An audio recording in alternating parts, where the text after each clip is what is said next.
Our next guest is the executive chef of New York's Brasserie Les Halles and the author of this best-selling memoir of his life in the restaurant business entitled Kitchen Confidential. Here's Anthony Bourdain, ladies and gentlemen.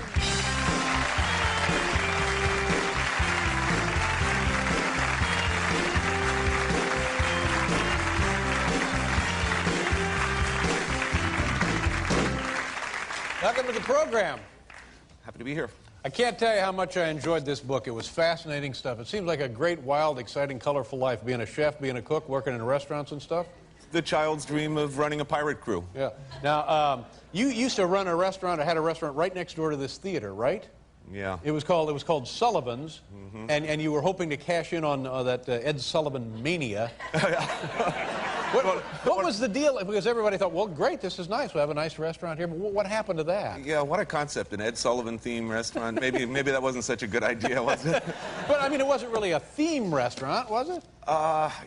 Yeah, I guess. We never figured it out. Was it a nightclub or were we a restaurant? I mean, Ed Sullivan is not the first name that comes to mind, you know, rollicking good time and a good meal. Yeah. How long was that in business? I think about 2 years. Yeah. Let's talk about where. Tell me the story from the book about the time that you first had an oyster. You're a kid. You're in France with your family. Yeah, I was bouncing around France with my family. Actually, they were dragging me around. I was not happy to be there. Right. I was complaining. You know, the butter tastes cheesy. This milk is strange. I hate this food. And we were invited out on an oyster boat with a neighbor, and who suddenly reached into the water and pulled one out, cracked one open. And I saw my whole family kind of recoil in horror. And I think largely because I realized this is a real opportunity to shock and horrify my family. I'm going to give it a shot. Right. And it was great. So you, as a kid, you just really loved it. Yeah, yeah. So that was the beginning. That a little light went off, and you said, maybe I have a life in food here. Food has power to you know, create an impression. And then you spent a lot of time, I don't know, a lot of time, some summers working at a like a resort restaurant up in Cape Cod. Is that right? Yeah, one of those places. You know, you've been there someplace like at a a ramshackle seafood restaurant, fried clams, fried shrimp, you know, French fries, diet, light cooking. And I was a dishwasher and just a summer job.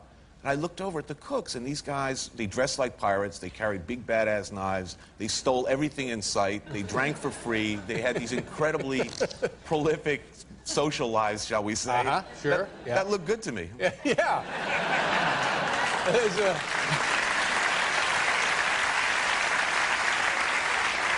There's also another moment, I think, when you're working at one of these places when you had injured yourself working for a meal, and you asked a guy if there was like a first aid kit, or do you have any ointment or bacitracin lotion or something? Right. Yeah, that's something you don't do in restaurants. Yeah. I mean, it was my first real job as a cook. I thought I was hot stuff. I'd worked a little bit in this knucklehead restaurant, and I went into a restaurant where they really knew what they were doing. It was very busy. And I was in the weeds, as we say, just terribly behind, and I burned myself on a hot sizzle platter, one of the things they put under the broiler, and I turned to the guy next to me and said, do you have a Band-Aid? And it was just the worst moment. The whole kitchen went quiet, and the guy says to me, you want a Band-Aid, reaches under, grabs a sizzle platter, bare hand, puts it down in front of me, looking in my eyes the whole time. I just, slunk home and, thought about it. Now, there was, let's talk about eating in restaurants. In New York City, we're like knee-deep in rats. Now, are there rats? Are there rats in restaurants in New York City? Not my restaurant. Yeah. There are. I worked in a Mexican place years ago where they used to drag avocado pits and chicken bones up in the ceiling, and you'd be working, and suddenly the ceiling would crumble, and chicken bones and from the rats. Avocado brought would it come down. They'd come scurrying across your feet. I had one. They'd eat poison, curl up on my shoes in the kitchen. Horrible. Are they that prevalent? Not that. Now, is it possible to have a sanitary kitchen and also have rodents in it? You know what I mean? Can you cook reasonable meals and still have mice and rats and stuff? If you save them for stock, make good use of them. There's when comedians get together, they love nothing more than to talk about times that they have bombed, when they've gone out and for an hour gotten no laughs. Is it the same with cooks and chefs? Do you get together and talk about meals that you really screwed up? We're all control freaks. We've all had at least one, probably more really terrible nights like that. And I think our whole lives are constructed in such a way as to avoid any possibility of that happening. I had one New Year's Eve at a big nightclub years ago that, people who'd ordered at 9:30 at night, were walking in the kitchen around 12:30, walking themselves in the kitchen, looking behind the line and saying, is that my appetizer? And the waiters were hiding in the kitchen. When the kitchen's quiet, you know you're in trouble. Now, if there is like a wise guy eating in your restaurant, do you like touch his food and lick the plate and that kind of thing? Not a good idea. No, we give them what they want, and quickly. There's a very funny story in here, and my impression from this is that people in your profession go from one job, one restaurant, to another job, to another restaurant, and just make a big swing in a circle through the city and then back again, and they keep doing it over and over again. And you go to an interview, and it's like a steakhouse. And things are going pretty good, and finally, the owner of the steakhouse asks you one question, and you think, well, geez, how exactly do I answer this, and screwed up the whole thing? Do you know what that is? Yeah, the guy had a very thick Scottish brogue, and I desperately needed this job, and I was doing so well in the interview, and he says, well, what do you know about me? And I'm trying to figure out, what does he want me to say? Is it a trick flatter question? or what? Absolutely. You know, I decided to be honest, next to nothing, I said. Right. And, you know, suddenly the interview's over, I'm on my way out the door. I thought, what did I do wrong? And I realized, you know, he runs a steakhouse, and what he really asks is, you know, what do you know about meat? And not the right answer. Not much. Very little about what? About meat? No, nothing really. And I was so Had a proud. hamburger or two, that's it. Yeah. What do you think about these guys like Emeril Lagasse and those guys on the Food Network? Well, you're asking me to, you know, kick Santa Claus in the crotch on television. I mean, everybody loves the guy. I'd pay money to see that. Me too. A nice guy who runs great restaurants. I find the show excruciating. Most chefs I know, we see it, we want to jump out the window. And what about also like the Iron Chef, that kind of thing? I don't understand it, but it's cool. Yeah, it is. It's exciting, isn't it? Now, if I would come to your restaurant tonight, or anybody comes to your restaurant tonight, and people do come to your restaurant, who's cooking their food? Are you cooking their food? Not lately, no. I think the You got a guy who does it. I have a lot of guys to do it. I think the idea from television, people get the idea that the people cooking your food wear starch white jackets, they speak well, they're adorable and cuddly, like Emeril. In fact, they're more like a Mexican prison gang.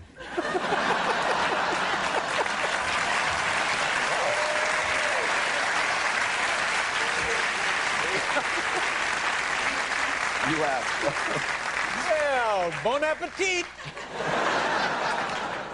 It's a fascinating book. It's doing well, too, isn't it? Yeah. Yeah, nice job. Kitchen Confidential, ladies and gentlemen. Thank you very much for being here. Nice to have you with us. Anthony Bourdain.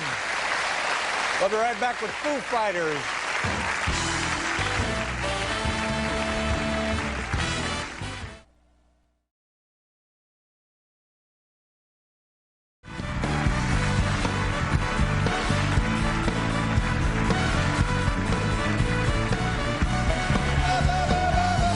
Thank you so much, Lemon Palm. Our next guest is one of America's leading chefs and the star of a new Travel Channel series entitled No Reservations. Here's Anthony Bourdain, ladies and gentlemen.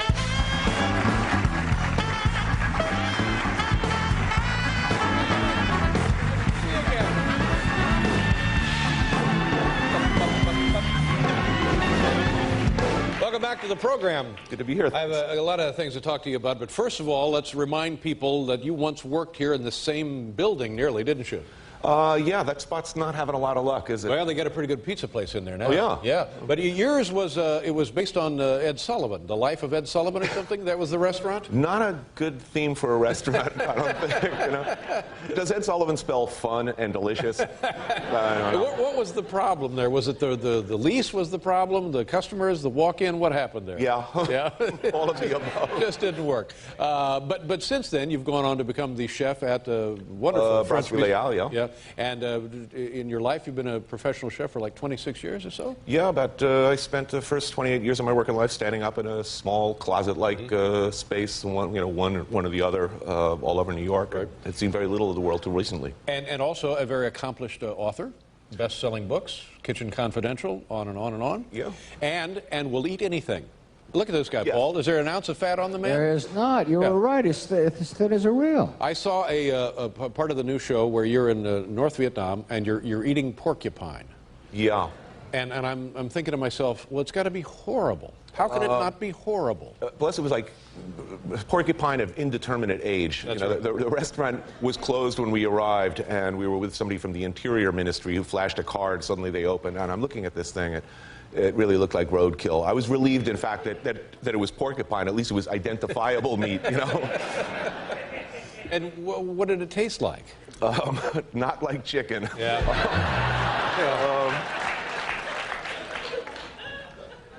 Somewhere between, you know, a turtle and cat food, you know? Was it?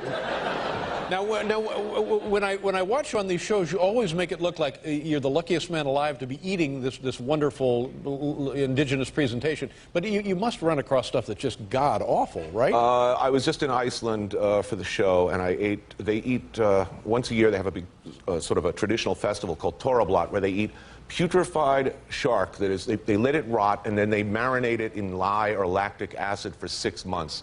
And this is 6 months. This is like it wasn't bad enough already. For 6 months. And I will tell you, it is the single worst thing I have ever eaten in my life. And this is me talking. So I've eaten live reptile parts. So that's saying a lot. And what about it do the Icelanders enjoy? I think it's sort of a rite of passage celebrating earlier, harder times. I don't think a lot of them like it. I mean, they handle it with rubber gloves and pick it up with toothpicks, so you don't even touch it. It's really nasty. You know, if you think back on your childhood goldfish that died like 35 years ago, if you were to revisit them now and take a big bite out of them, that would pretty much reproduce the same textural flavor experience, Right, I think. Right. But the truth of it is, the human organism can pretty much eat anything, can't it? Yeah, just about. Yeah. Have you ever had food poisoning when you're traveling doing these shows? I violated every known traveler's warning of what you're not supposed to eat under any circumstance. Generally, if I'm a good guest, if locals are eating it or drinking it, I'll do it. I feel very lucky to visit these countries and be treated well.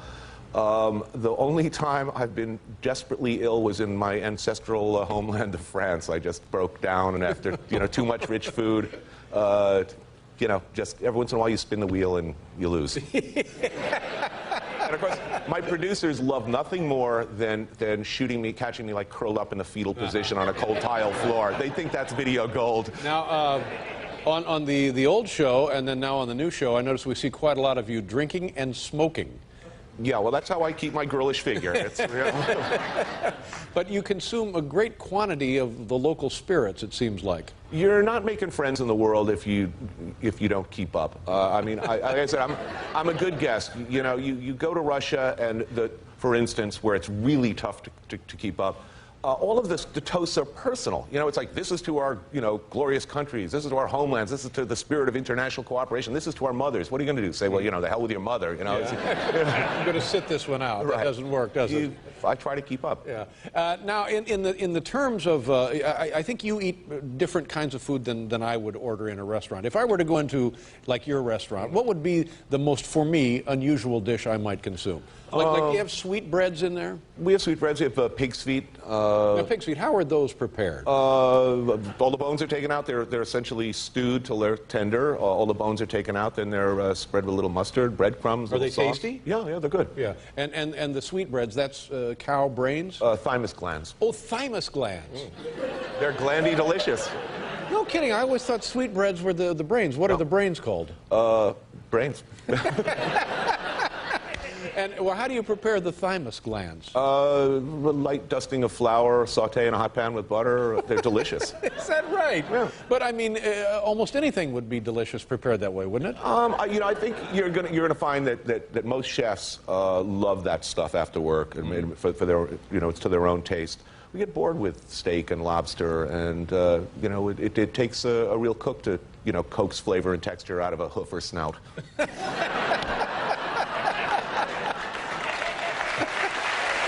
Yes, sir. Now, it seems like just a few years ago there was one or two television chefs. There was Julia Child, and then maybe you had Jacques Pepin, and then that seemed like to be pretty much the run of the mill as far as TV chefs go. And now they're just everywhere, for God's sakes. Yeah, they're popping up everywhere, aren't they? Are these truly world-class chefs that we see on television? Some of them. I mean, I may not like Emerald's show, but the guy's a real chef. I mean, he's worked in the business forever. He paid his dues. Guys like Mario Batali, that's a real chef.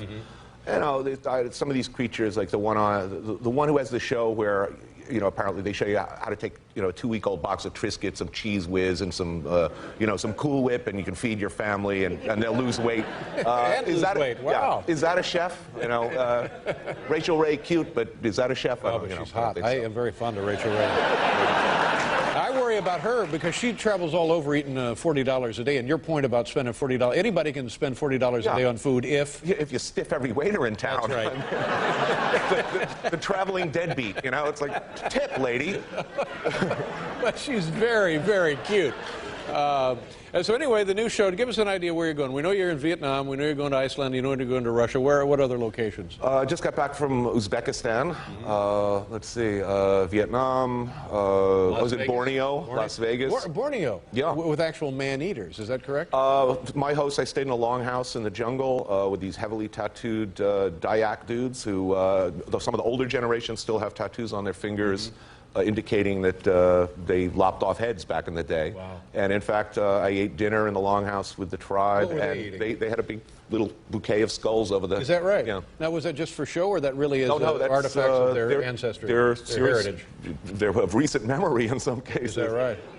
It's food, folks, and fun out there. Yeah. It's simple cuisine, but... Now, how do these guys decide who they'll eat? You know, I mean, who makes that decision? I don't know. They were couldn't have been nicer to name. They were. I was grateful for that. Guess what we're having for dinner tonight? Larry. That's just awful. Well, I'm fascinated by the show and also your books and your restaurant. The show is called No Reservations, Monday at 10 on the Travel Channel. Where the hell is the Travel Channel? Again, I think here it's on like 88, something 88. like that. But well worth searching around the dark. Yeah, it's fascinating stuff. Anthony Bourdain, ladies and gentlemen, always a pleasure. Thank you for being here, sir. We'll be right back, everybody.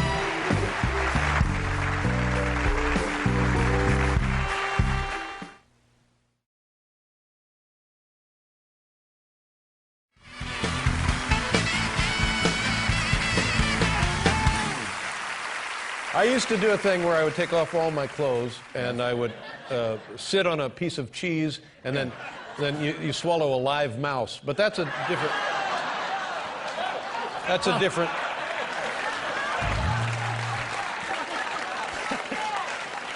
That's a different. Totally different. That's a different. Yeah, that has nothing to do with this. No.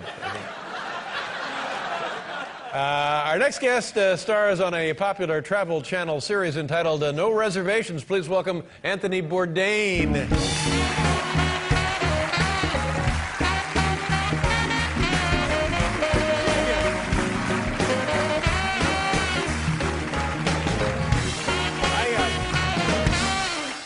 This show, I guess you've been doing it for about 5 years in one form or another, where you travel around the world to exotic places and you sample the food, the cuisine, and the life of these areas. And I've seen you eat some things, and I just wonder, do you get sick? Do you get hepatitis? Do you throw up? Have you ever been really ill?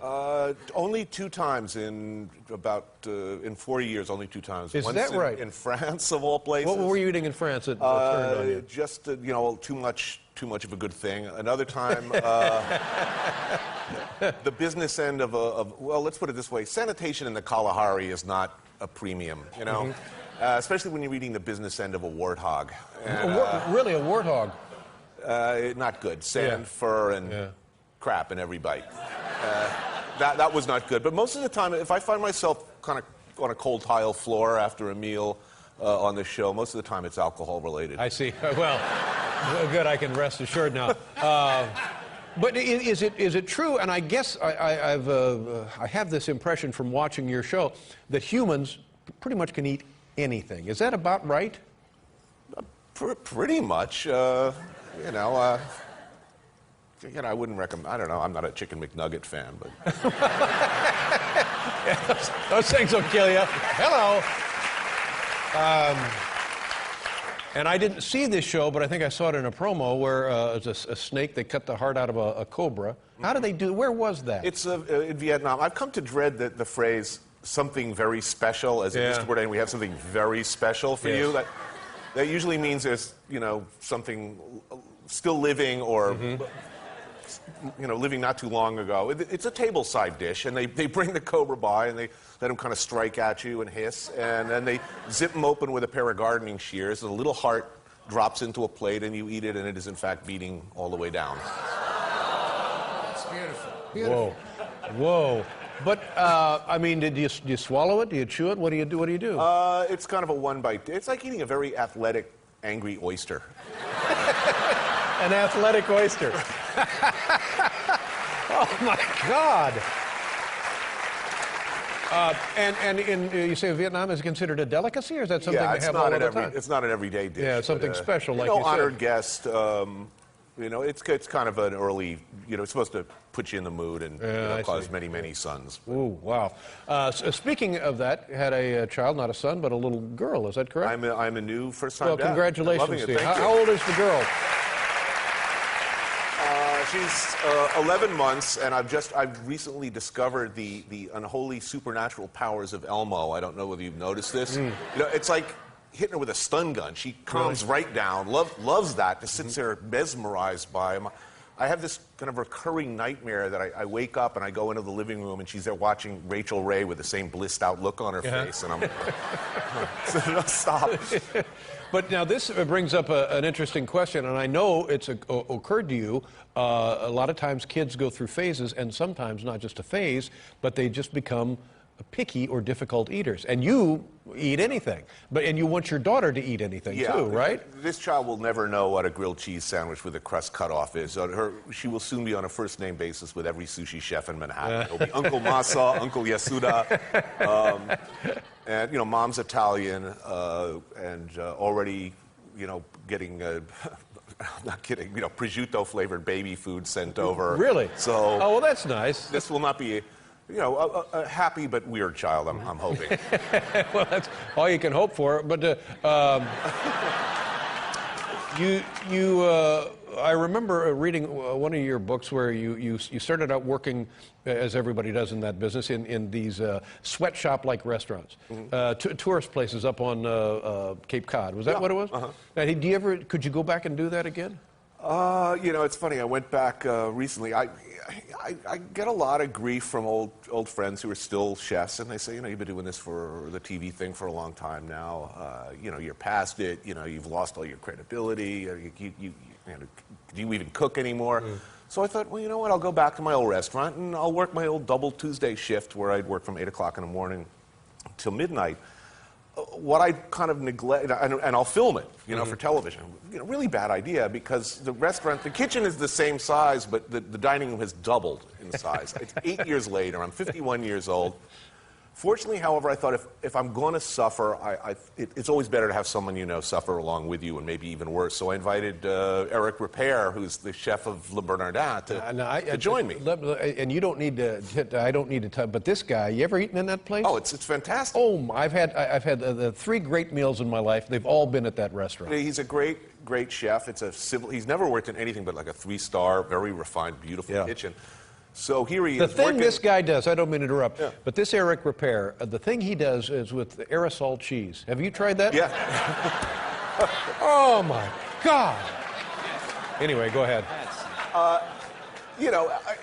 Here, Leal, where I worked, it's a turn and burn steakhouse. It does 385, 500 meals, and and plus, as you know, he largely works with seafood. So I thought it'd be really funny to throw him into this busy mosh pit kitchen.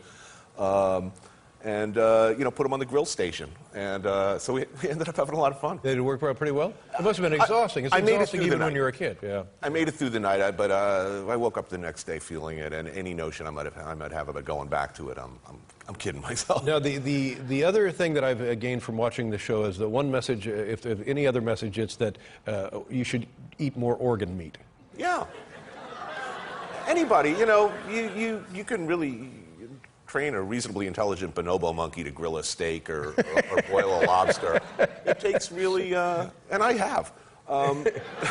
But you got to get in there. I mean, for example, sweetbreads, again, is it the thymus gland? The thymus gland. Thymus gland. I think most chefs really love that stuff, you know, the shanks and shoulders and the tough bits, the squiggly bits, because it really takes some craft and some magic to make that into something good. That was it when the relationship of humans to food was more than just a nice time out. I mean, it was essential. You had to use all of the animal. Yeah, I mean, that's where the real cooking is, and you know where your food comes from then. It's not this shrink-wrapped kind of hygienic stuff. The show, Mondays at 10 a.m., is a huge hit for the Travel Channel. It's Anthony Bourdain, No Reservations. Good to see you again. Thank you very much, sir. Thank you. Thank you.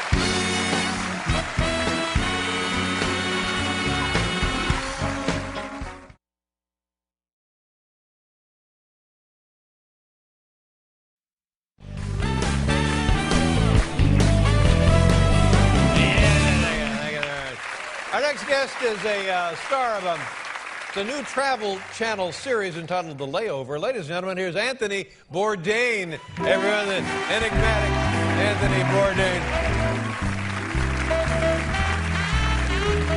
Hey again, thank you for being here.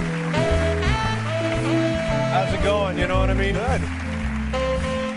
Anthony, how much do you weigh?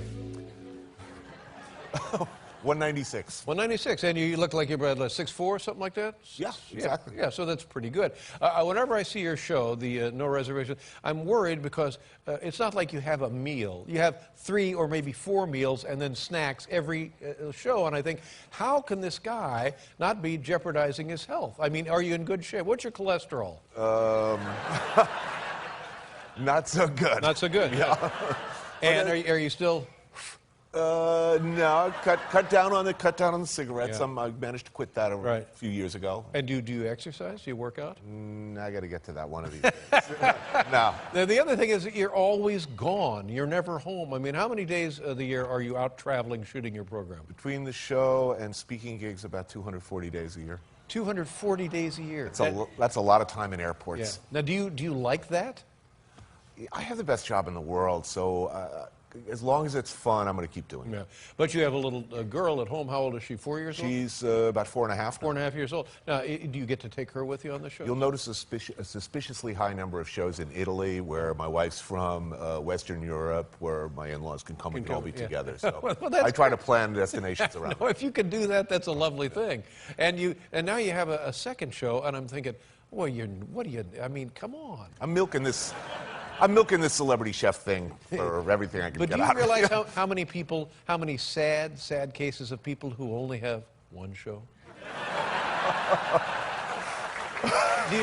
Are you aware of that? It's tragic. It's pathetic. Now, I watched the Layover show today, and to me, it's the same as the other show. Explain to me the difference between No Reservations and Layover. Well, No Reservations, it's more about me having fun, and whether other people can replicate the experience or not, I don't really care. You know, it's all about me.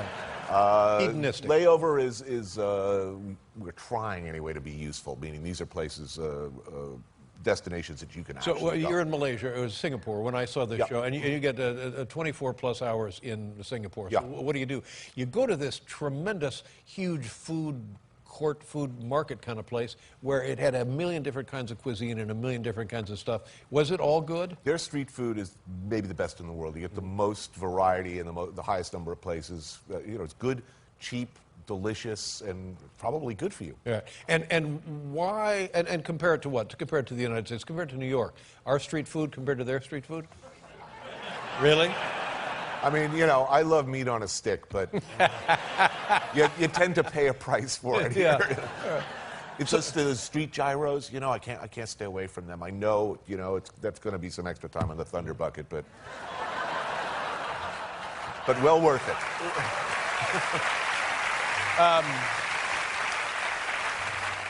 And why, in a place like Singapore, would the quality of food be better than it is here in this country? Because everything else is illegal.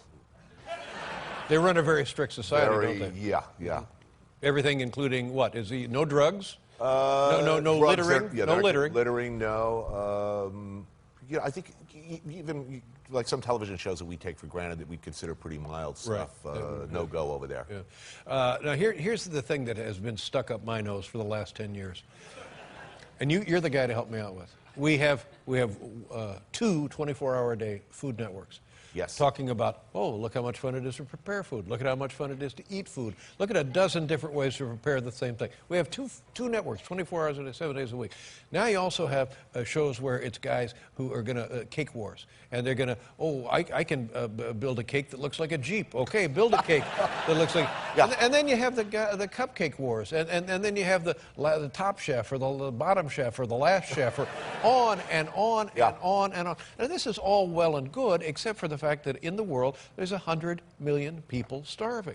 So how do we justify the commerce that is generated off gluttony with the fact that 100 million people in the world are starving? Well, you know, where I draw the line is, you know, you see someone on TV making, you know, a bacon cheeseburger with an egg on top between two Krispy Kreme donuts. I just, thinking, you know, have we crossed the line? Is this something America needs right now? No. And it's something. Now, what I wonder about are all of the, like your show, for example. A certain amount of your profits go to the World Food Program or something like that, or like the Food Channel. Did they take this into consideration? No, actually, I spend all the money on crack cocaine and, you know, shiny new cars. No. Shiny new cars. But the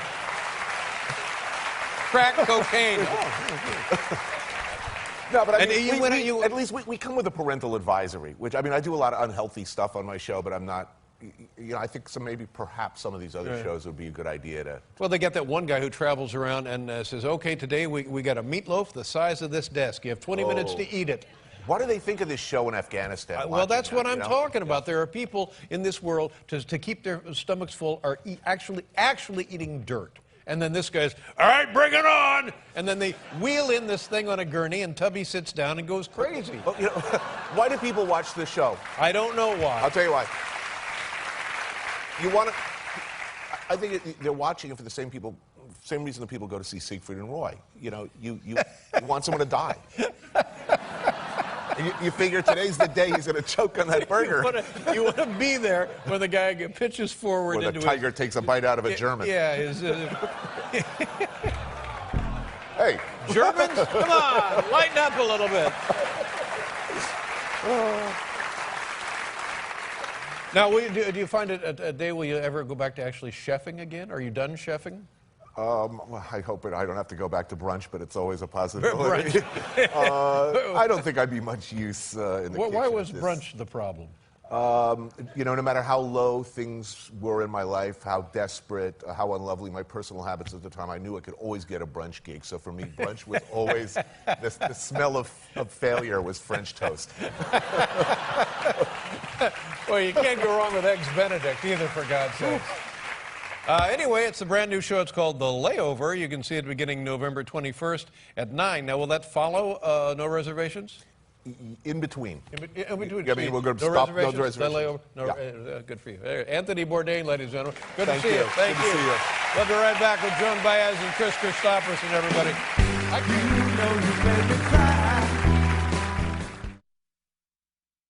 This is Joan Collins. I don't believe this. This is...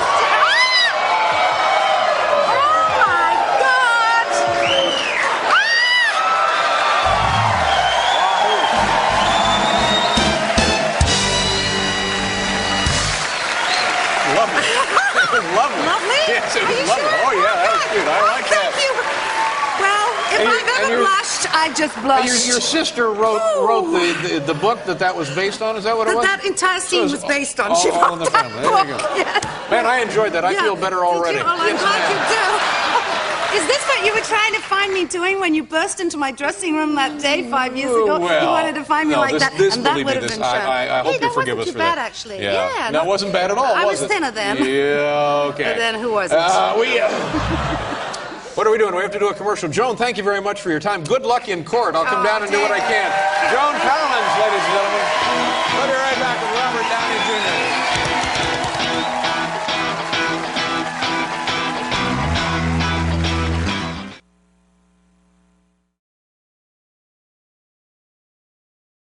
But I'm a bit Irish, too. I think we talked about this last time. Yes, we did. You know, yes, most definitely. All right. Well, where are you off to now? You're going to Sam's Club. Is that right, to promote the book? I'm going to Sam's Club. I'm going to, Minneapolis, Detroit, Dallas, Birmingham, Alabama, and LA, ending up in LA. So I'm going to kind of crisscross America for the next 5 or 6 days, which is going to be pretty exhausting. And I'm not only not traveling with my own sheets, I'm traveling just with a wheelie. You know, one of those little bags. Well, we call it a wheelie in England. You don't know what a wheelie is? It's one of those little bags like that with a zipper, and it's got wheels on, and you just put all your things in, and you just wheel it around. Get on the plane, don't have to check in your luggage. It's called a weenie? A wheelie. Oh, a wheelie! Did you think she was saying wheelie? No, Wheelie. Oh, I was hearing wheelie. Yeah, I was hearing it's cool. I'm going to bring this weenie around. I thought it was like some nerdy guy you travel with. I swear to God, No. Okay. Would I travel with a nerdy guy? Andy. I don't know. No. Oh my Can I just move over? Oh my God! Look! Oh my God!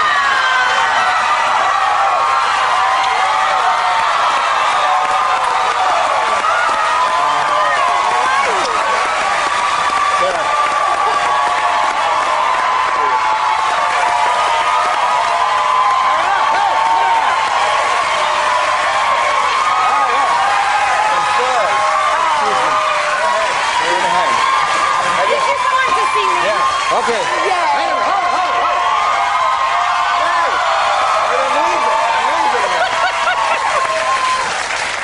I had a question for Ms. Collins. You were on our show about a month ago. Yes. And in like the second segment, we showed this film of you naked in some movie.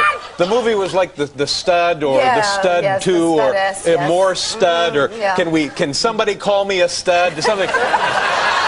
And so we showed the film of you naked, and it was lovely. She looked absolutely lovely. That's why he's here. And when's the second repeat performance? And then later, and I thought you enjoyed yourself, and then later, I read in the paper that you're pissed off. No. Now, all I want, were you pissed off or not? No, I was highly flattered. No, I mean, you can tell me. I don't. Because you're pissed off. I don't want to live with that. You understand? Totally. That's the best job in the world. You're not pissed off? You can tell me. Because, look, I know you don't want any more litigation. I don't want any more litigation. We can settle this now. You either were pissed off or you weren't pissed off. Listen, I'll show you some clips of some Italian films I did. Next time I come on your show, you can show those. Whoa, and I won't what be the hell with pissed the off. film? And they're even... You know what I'm saying? Yeah. All right, so summing up then, you were not pissed. No, I was. Oh, God bless you. Pissed, darling. She wasn't pissed. She wasn't pissed.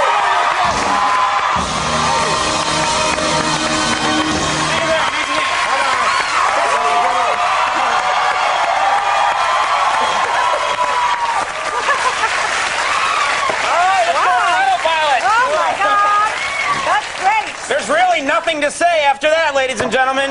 Joan Collins, I believe that was David Letterman. We'll be right back with Bad Religion. Stick around.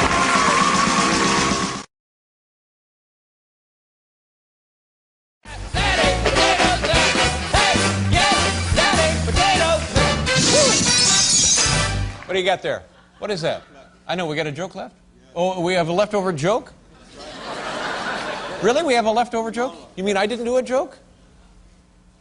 Well, we're out of time. We don't really have time for an extra joke. Let me see. Oh, wait a minute. I have an idea. Give me the. Here, you just stay there. I know. No, you better come with me. Come to think of it. You better come with me. I got to get rid of this. I got to put on my glasses. Put on my glasses. Right this way. Come on.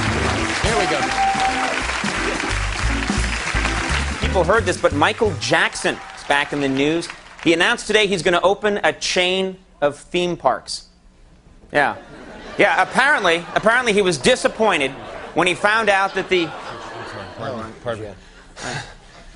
Hi, Conan.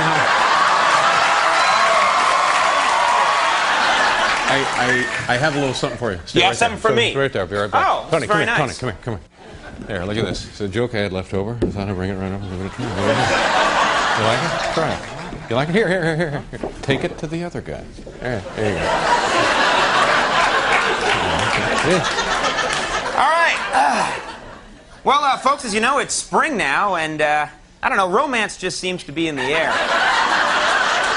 Yeah, and in fact, this morning I was walking through Central Park, and a squirrel tried to mate with my hairpiece.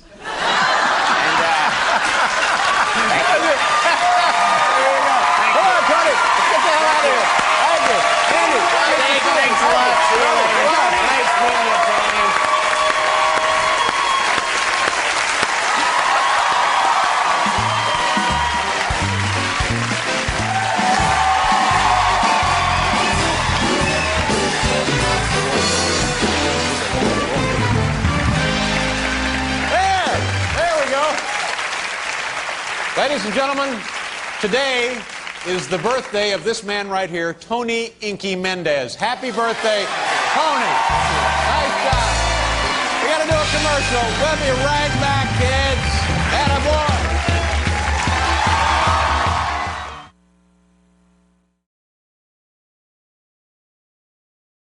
We got a tough guy here. Right over there. Right over there. Stand up and take a bow, sir. Hey, look at it. Stand over there. Tough guy. Tough guy. Every show's got to have one. We got a tough guy. Things are under control. Speaking of things under control, earlier today, President Bill Clinton, the most powerful man on the planet, President Clinton had his annual physical. That's right, he checked into the Bethesda Naval Hospital and filled up specimen jar 1. So that was... Specimen jar 1. Specimen jar 1. Like Air Force One. Yeah, like Air Force One. That's right. Did you meet the tough guy, ladies and gentlemen? Right over there, in case we're going to get in trouble.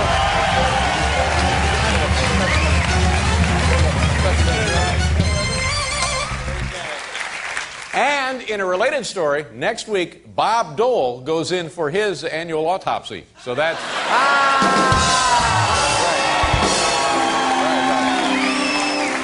He's so old. Wait a minute. Did you people like that joke?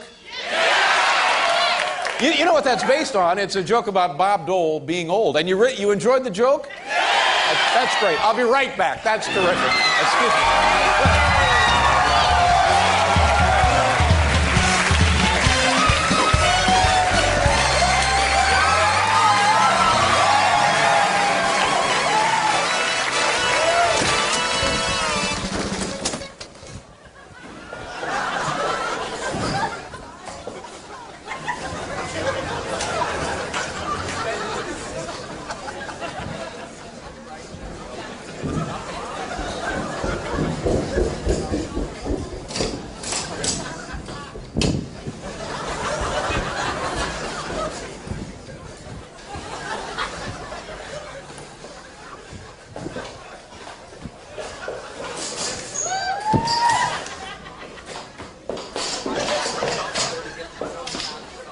Now, Miss Fat, Academy Awards. Kennedy is drunk. Oh yes, Dole is old. Oh, yeah. Hey, Tony, how you doing? Oh, hey, Dave. Say, you don't mind if I borrow a couple of Clinton is fat jokes, do you? Clinton is fat? No, help yourself. I'm doing Dole is old. Great. Good luck with that. Good to see you. Have a nice weekend. Bye-bye, Tony.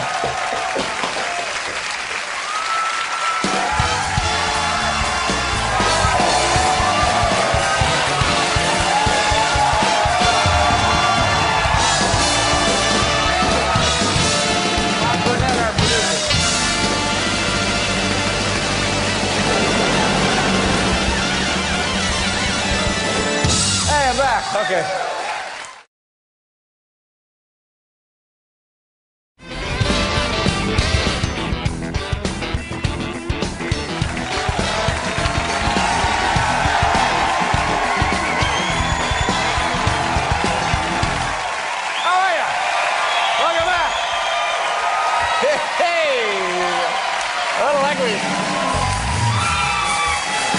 But for a moment there, we had been away at camp. You know, ladies and gentlemen, our first guest not only hosts his own very funny late-night talk show, he also is the leggy cover model featured on this week's issue of TV Guide. Do me a favor, please welcome back our good friend Conan O'Brien. Conan?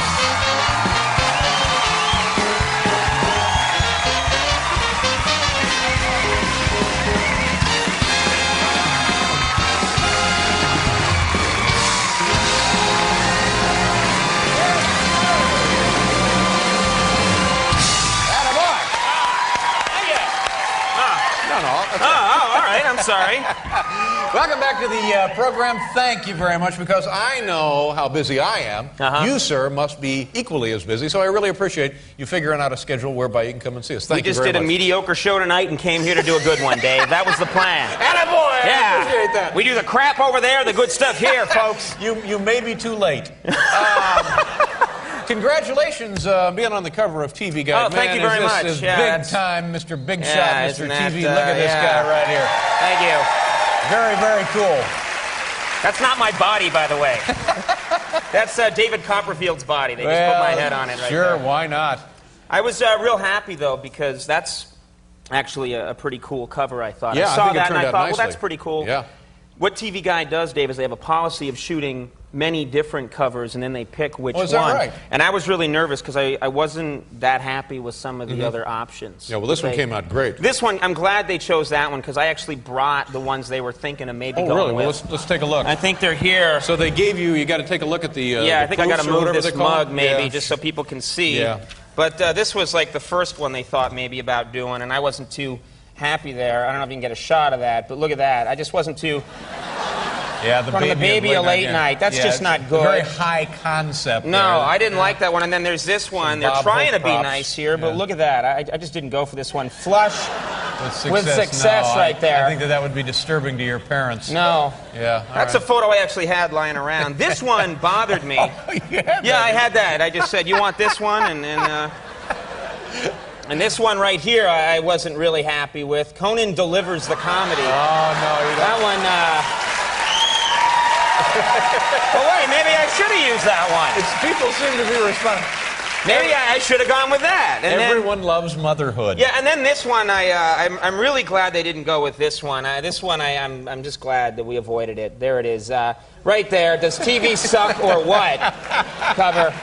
And I just thought, No, I think no. That raises more questions than it answers. exactly. Yeah, no, exactly. you did a nice So job. I don't know. Now, when you were a kid, and Yeah. you're still not that old. You're not a kid. I'm in but my you're- late 50s, Yeah. Dave. I'm aging quickly. You did you watch a lot of television? I Was did. it a huge? Well, it's a huge influence in everyone's life. Yeah, Isn't I loved rerun TV when I was a kid. I watched a lot of Hogan's Heroes. Yeah. I remember. And one it? of the Bob weird... Crane. There he is, Bob Crane, a Bob star Crane that he played. died mysteriously in a Phoenix hotel room. I always like to point. Well, gee, thanks for helping me out with the comedy here, Dave. That's a nice little wrinkle we can That's the add. only thing I know about Hogan's Heroes. All right, well, yes, that's true, Dave. Now let's see if I can wring a little chuckle out of this. No, it is actually an amusing thing about having jobs like this is you watch these TV shows, and then these characters come into your life. You meet some of Sure. them, and it's like they're making a cameo appearance in your life. I watched a ton of Hogan's Heroes when I was a kid. One day I'm out shooting a remote piece. I'm out on the street. Out on the streets of New Out York? on the streets of Sure. New York with my drummer, band leader, Max Weinberg. And we're out there and we're shooting this piece, and all of a sudden, rushing around the corner, right on 68th Street, comes Werner Klemperer, who played Colonel Oh, Klink. yeah, sure. And he's walking very quickly. Got the Just monocle? like Colonel Klink. He had the monocle, he had the riding crop. No, but he looks just like him. He's walking quickly, walks around the corner and goes, "Hello, Conan, good to see you. The show's doing so well. Give my best to Andy. Hello to Max. I must go now, 30 days in the cooler." And he went right off again, and I thought that's just like having a cameo appearance by Colonel Klink in your life. In your life, yeah. One Yeah. of the perks of being in show business. Yeah. Exactly. I think he was strangled, Bob Crane. No, actually, bludgeoned. he I was think he was bludgeoned, that's He right. was bludgeoned. With a lamp, wasn't He it? was bludgeoned. Beaten to death with a lamp, They don't yeah. know what blunt instrument actually killed him, Dave. But he was bludgeoned. And I think I have photos of the crime scene. Let's I'll go take get a them look at now. those, sure. This will lighten up the evening. Oh, I tell you what, we got to do a commercial break, and then we'll come back and continue visiting here with our friend Conan O'Brien.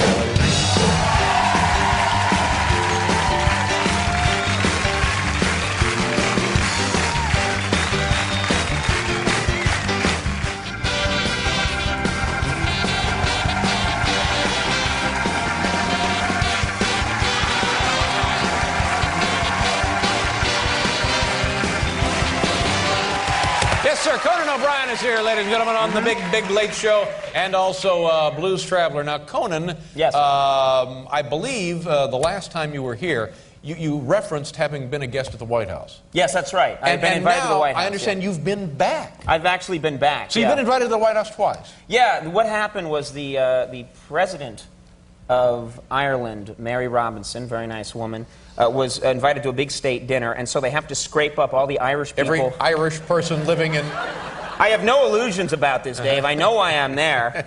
And they literally were like, "What about that guy?" All right. And so I was invited and actually got a chance to meet the president and How big a see him deal again. is this? Is it like thousands of people? Or? Yeah, it's thousands of Irish people. Yeah. It's like pretty much every Irish person they could find And who you had a you job. have like a you know? dinner? Is that what it is? A Yeah, they reception? had a dinner and they had a receiving line, and it was interesting, seeing the president again. I actually, though, thought it was a little awkward because I thought the president was a little condescending, actually, to the president. I thought Clinton was a little condescending to the president of Ireland, myself. I thought that he talked down to her a little bit, and I actually, there's footage of the event, and I can narrate. If you want, I'll narrate what exactly happened. Sure, no, absolutely. Be We my have guest, footage. This really and I guess happened. you This are. is All right. not. Conan O'Brien at the White There's House. my girlfriend there. There's the president saying hello there. Nice to see you. Who is your girlfriend? Let's not talk about that now. Nice and to then, nice to see her back again. yeah, isn't it? exactly. And then he says, he says, this is some Irish guy we scraped up. We couldn't get Shaquille O'Neal. And then he says, he's a TV talk show host. Now look at this, TV talk show host. He says, TV talk. Yeah. And she told him to piss off. And so I thought it was. But she had a lovely gown there. I just thought, yeah, very nice woman. I just thought, she deserves better than that. You were in, and I don't know when this was. You were in Indiana, my home state. I was in your home state. What the hell were you doing there? I was there on Monday. I was visiting the local affiliate, doing a little stuff for It's them. a great city, isn't it? Yeah. Now, come on. No, don't. It is. It's very nice. No, it's is. very nice because people are very, very smart there. People are very, very friendly there. Yes. All those things are true. I've always said that the people in Indiana are like 40% nicer than you find anywhere They're in the very country. nice people. And the food is like 40% tastier. Yeah, everything's good. And Bob Crane was not bludgeoned there, too, which is a nice thing. So it's got everything going for it. I think with that Bob Crane thing, I don't think they found him for quite a while either. And it was a very hot week, too. What? You started it. Sorry. I look up to you. I follow you in these things. So you're in Indianapolis. I'm in Indianapolis. Yeah, and you loved it. It's a great town. It was the best place I'd ever been. And what was nice about it, Dave, is that what was really nice about it was that I was invited to the Indy 500 Speedway, and I'd never been there. The Indianapolis Motor Speedway. And I know that you're the citadel of speed. Exactly, all those things. And I know that you're a big race fan, so I know you'll be impressed with this. I'm there. Motorsports, and you like the fast cars and the good times. And I get to meet. I get to meet Dale Earnhardt. Dale Earnhardt. They introduced me to Dale Earnhardt, and I guess he's a big NASCAR racer, and I meet him. Very nice. Ironhead? Okay, I didn't call him that. Sure, I'm glad. yeah. And I meet him. It's very impressive. And then he told me, and this is true, he said, do you want to take a spin Oh, my God. around the raceway? You got to, sure. I was excited. I thought, this is really great. And I thought I was going to get in the passenger side of his NASCAR. He'll get in the driver's side and drive me around in his cool car. So this really happened. He said, all right, let's go for a spin. We walk outside the garage, and he points to a red Dodge Caravan. Yeah, right. Sure. Seriously, a red Dodge Caravan that would belong to the director of the Indy 500 Speedway. And he says, let's take that, you drive. Well, that's even better. Yeah, King Nerd going around the Indy 500 Speedway in a Dodge Caravan. It doesn't make any difference. With Dale Earnhardt sitting next to me. So I get in this thing, I strap in the shoulder thing, I put on ABBA, on the stuff. And it's playing, and I start driving, and Dale Earnhardt, the coolest guy in the world, is sitting next to me, and it's a big, tall car, so I'm doing 55 around the speedway, taking the corners real slow. There were groceries in the back. Yeah. There's a baby seat. Dale Earnhardt kept saying, and finally he took the wheel and just said, just lean on it, so I got it up to 70, Dave. Yeah. I really had this thing cooking, thank you very much, and I really had this thing going, and then when I left, he wasn't that impressed with me. Yeah, I have to tell you. Nonetheless, the experience is that should have been for you a thrill of a lifetime. Not everybody gets to do that. And I think Dale Earnhardt's thinking of driving a Dodge Caravan in the next Indy 500. I saw him painting a number. Conan, it's always a pleasure to have you with us, and congratulations again and always on the success of your project over there at NBC. Thank you very much, couldn't be happier Dave. for And thanks you. for having me. Yes, I sir. appreciate Anytime. it. Thank you, sir. O'Brien, ladies and gentlemen. We'll be right back.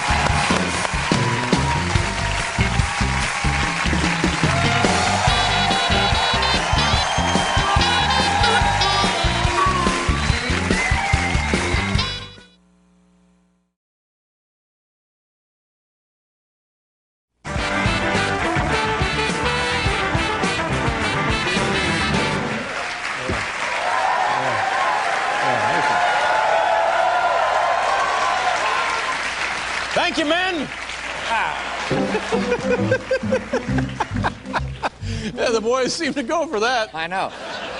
I'll tell you something, ladies and gentlemen. We got a blockbuster. Is it a blockbuster or a barn burner? Hey, it's both. It's both a blockbuster and a barn burner of a show tonight, and so much more. Conan O'Brien, let me tell you a little something about Conan O'Brien. Once upon a time, Paul Schaefer, my friend, and I, we had a little show over at NBC.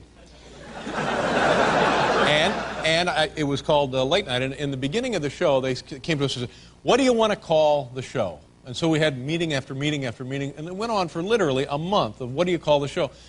Just because we couldn't come up with a really good idea that everybody would get sick of in a day or two, we just said, oh, Late Night. Yeah.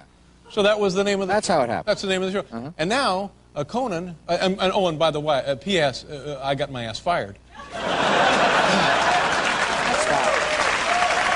not what happened. I'm going to tell you something, I was not a happy camper when that happened.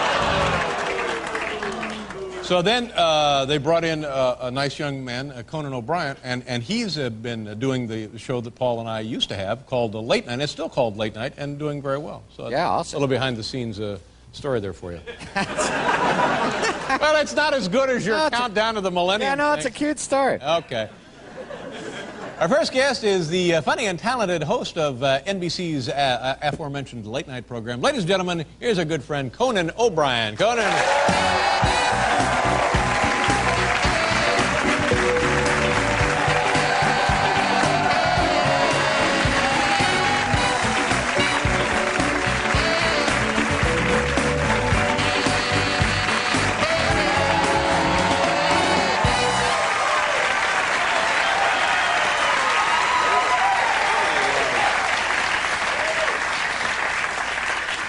How you doing? Sorry, Dave, that's a pet peeve of mine when I host the show, is guests that come out and stand for too long. Have you experienced this? Yeah. And the host cannot sit down. You don't know what to do. It's awkward. Until the guest, and so you'll have someone like Wayne Newton come out, and he stands there. Wait a minute, you... Thank you very much, everybody! And then he'll stand, and long after people have left the building, he's still standing there, acknowledging a love that's just not there, frankly. You've had Wayne Newton? You've had Wayne Newton on the show? Yeah, we've had Wayne Newton. That's pretty impressive, huh? Impressive for me. How are the holidays? You have a nice time? Yeah, I did, actually. I got my parents what I thought was a really great gift. Where do your folks live? They live just outside Boston, Brookline, Massachusetts. So you went home for the holidays, a nice family? Went home for the holidays, and usually I'm one of those guys that goes to the mall at the last second and buys deodorant for everybody. And this time I got the deodorant way ahead of time. Yeah. So what I did was I was thinking ahead. My parents had their 40th wedding anniversary. Oh, pretty good. Thanks for acknowledging that with applause. And it's a cold group here. It ain't like Wayne Newton's here. Yeah, right. So, so my parents had their 40th wedding anniversary in August, and I was thinking ahead, and I knock it off. And what I did was I hired a photographer to come to the anniversary. That's a great idea. Take pictures, and I Put said, together a family photo album. nice, beautiful photo album, leather on the front, and it's very expensive. It's taking a while to put together, and it's just almost Christmas time. And this woman who's putting it together calls me up, and she says, Conan, what I like to do on front of the expensive photo album is I like to emboss a monogram in gold. Perfect. And what you traditionally do in these situations is you take the first initial of your mother's name, and then you do the first initial of the last name of the family in the middle, and then you end with your father's first initial. Oh. 3 letters right there. And I said, fine, go ahead, do it. So the photo album shows up. It cost me a fortune. And my mother's first initial is R. She's Ruth. Ruth, yeah. First initial, the last name is O, O'Brien. My dad's first initial, his name's Thomas, is T. T. So I spent a fortune on this thing. Happy 40th anniversary, Mom and Dad. Rot! Just rot!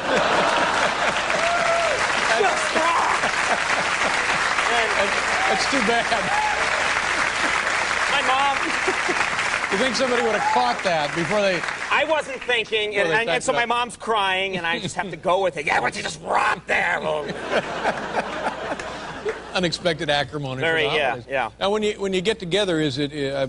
I have the sense, and maybe you've told me this before. It's a large family, and do you spend? You're assuming that because I'm Irish. Yeah, that's right. It's just another cheap I hear stereotype. you people you sit around eating potatoes and drinking scotch. It's a lot of fun. It is a big family. There are a lot of kids in my family, and I get a kick out of my mom. I love my mom, I'll say that, because sometimes I talk about her.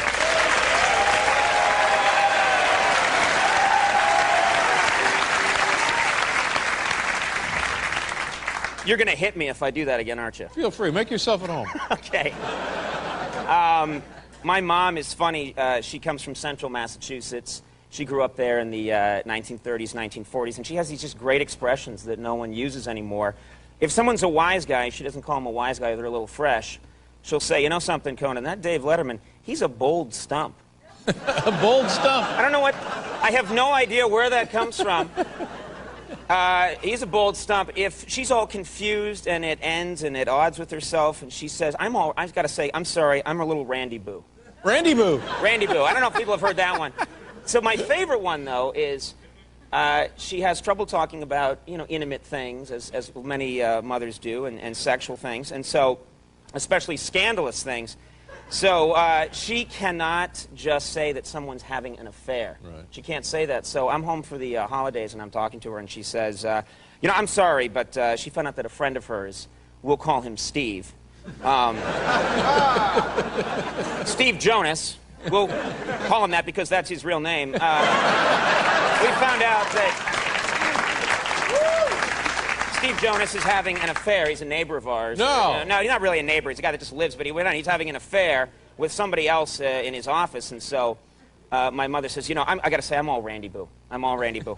Because that bold stump, Steve Jonas, apparently, and she wanted to say he's having an affair with the secretary. She said, behind his wife's back is playing patty fingers. Patty fingers. Patty fingers. And so what I envision is, and my mom's telling me this story, I just envision someone going to like a Motel 6 with somebody, and they draw the shades, and they take the phone off the hook, and then they go, this is just great crime. Ain't right. But when you are playing patty fingers, believe me, it takes a bold stump. I've often heard that to be true, Dave. Yeah, you gotta have that. Yeah. I don't know how long ago this happened for you, but welcome to the world of dog ownership. Oh, thank you. Yeah, I got a dog. Been a while? Brand new? How long ago? It's a. I got a golden retriever. Mm-hmm. His name's Hudson. And that's a little. Isn't that just a little Hudson? Is that just it's a golden the most. retriever? I mean, I know people always say that their dog is the cutest dog. I swear, my dog is comedically cute. It's just like so cute that you just laugh practically when you see the dog. Really cute, beautiful dog. And I was up in Connecticut hanging out there a couple of weeks ago. And my dogs, I have a little house up there, and my dog's Hudson. Dog Hudson running around the yard. Is that the name, really, Hudson? Yeah. Yeah, I don't think he cares if I say his name. But it's not like Larry Jonas or whoever that guy was, is it? I'm changing Hudson's name so he won't get prank phone calls. But isn't it just a little, I mean, is that really, you know what I'm saying? His real name is Kooky Doo. I was just embarrassed to say that was his real name. No, Hudson is his name, a little Hudson, and he's really cute. And I'm kind of, playing around with him in the yard. And suddenly this dog ran out of the woods. And it was one of those dogs that hangs out. A feral dog, a dingo, maybe. And it was a dog. Might have been. A dingo that ate my baby. And Meryl Streep was there. Yeah. We had a good time. So I'm playing with the dog, and suddenly this dog runs out of the woods, and it's one of those. It's not a pure. It's just pure breed. It's just some dog that's been hanging out in the woods, and it's got a collar, so someone's feeding it, but it's kind of ugly, and it's really lean, and you can see it. Strong dog, and it starts running circles around my dog, just like 50 miles an hour running circles. And my dog is trying to keep up, doing the best he can, like, and trying to do the best to keep up with the dog, but it can't. This dog is much faster, much stronger, much smarter, and I realize that looking at this other dog, that my dog has just been genetically engineered to be cute. 95% of the chromosomes in its body is just so that it will look good on a Hallmark card sticking out of a basket. I'm like, ooh. And that evolution has taken care of this other dog and given it superpowers that a dog should have. Your dog looks good riding around the back of a Volvo station wagon. Yeah, with a bow on its head, you know? Yeah. Ooh, that's all it's good for, really. Now, your dog, did you find him near the river?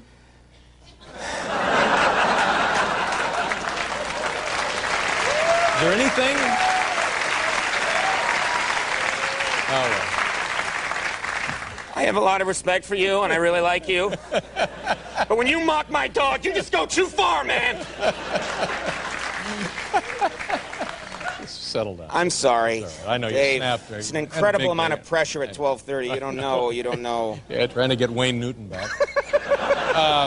Now, I understand, and I'm very flattered that you did this. You brought a clip for us, a film clip, and I didn't even know you were in a movie, so that's great. Congratulations.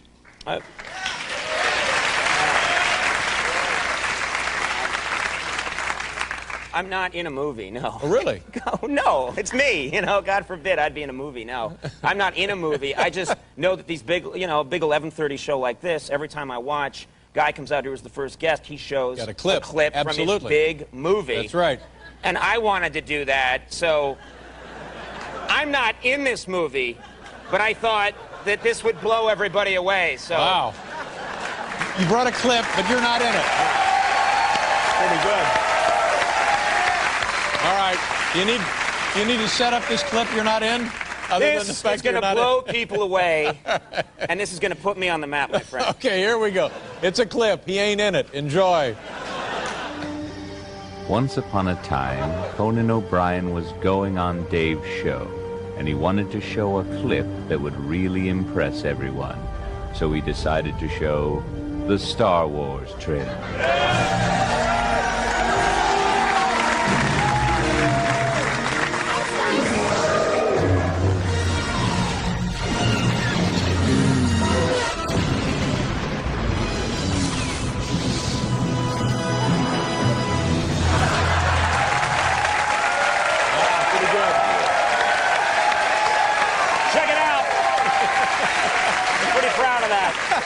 Check it out. Yes, sir. Oh, man.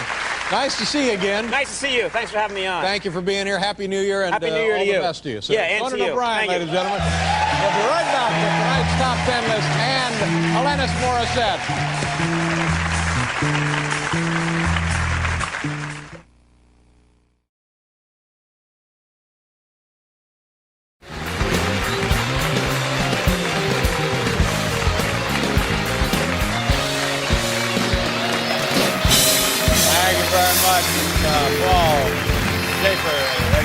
Katie Holmes is on the program.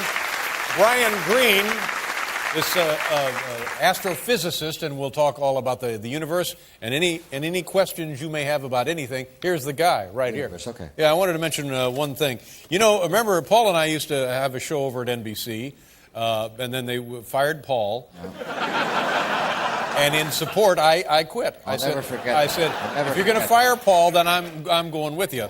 But anyway, that show was called Late Night. Late Night. We were on the air for 12 years, and it was taken over by Conan O'Brien. Yeah. You know Conan O'Brien? Yeah, of course. Yeah. Well, listen to this. Conan and his wife, Liza, yesterday at 5:13 p.m. had a baby girl, their first child. How about that? Good for them.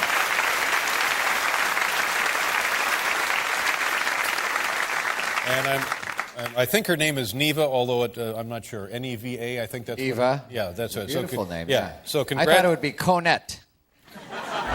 So, Eva's beautiful. Congratulations to Conan and his wife on having their first baby girl. That's a very nice thing. 6 pounds, 10 ounces. Johnny Lang is also on the program, ladies and gentlemen. Here's tonight's Top 10 list. Let's do this.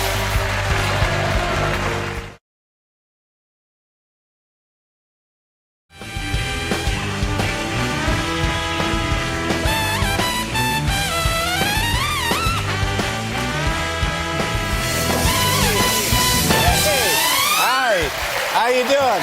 Queen Latifah, Jack Hanna. It's funny that we mentioned the petting zoos because when Jack Hanna comes out, it'll be a kind of like a petting zoo. It's a coincidence, yeah. By the way, did you hear this? That Conan O'Brien is taking over the Tonight Show? Did you hear that? When does that happen? It happens in 2009. 5 years from now. 5 years from now, yeah. Jay Leno has decided he's stepping down after in 5 years.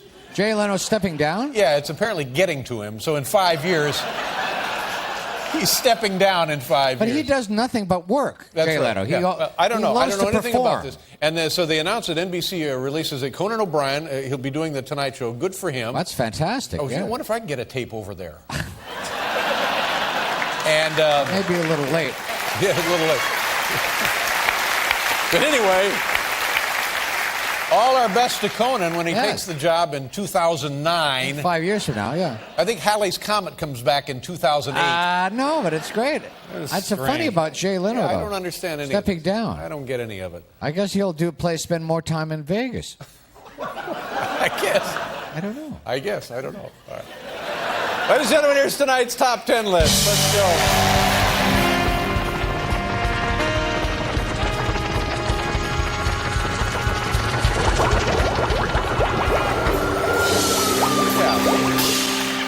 I think he said he couldn't take it another minute, so he's leaving in 2009. 5 years. Yeah. How does stuff like that work? I don't know. It's wonderful, though. Conan O'Brien, it's great. Yeah, he's a nice guy. Yeah, you know, you and I used to have that show. We had the old Conan O'Brien show. We had the old Conan O'Brien we used show. To follow Maybe Johnny we can get that Carson. again. Because there'd be an opening there. Yeah, we'd have some fun. Yeah. We're having fun now. No, we are. I know. The category, top 10 George W. Bush debate strategies. Now, this is it.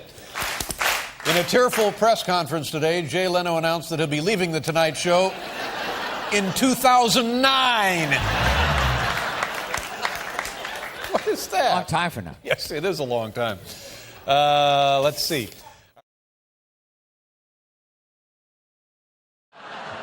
And so here's what happened. Jay Leno, of course, had been the host of The Tonight Show for like 17 years, and he said, yeah, I think I'd like to do something else. I don't know.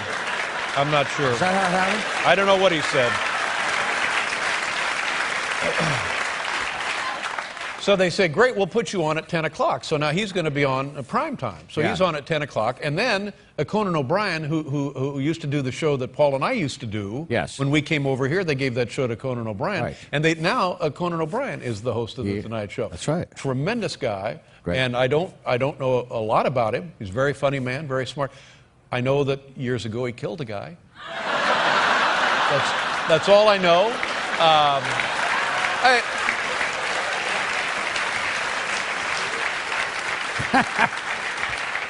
Maybe I've said too much. No.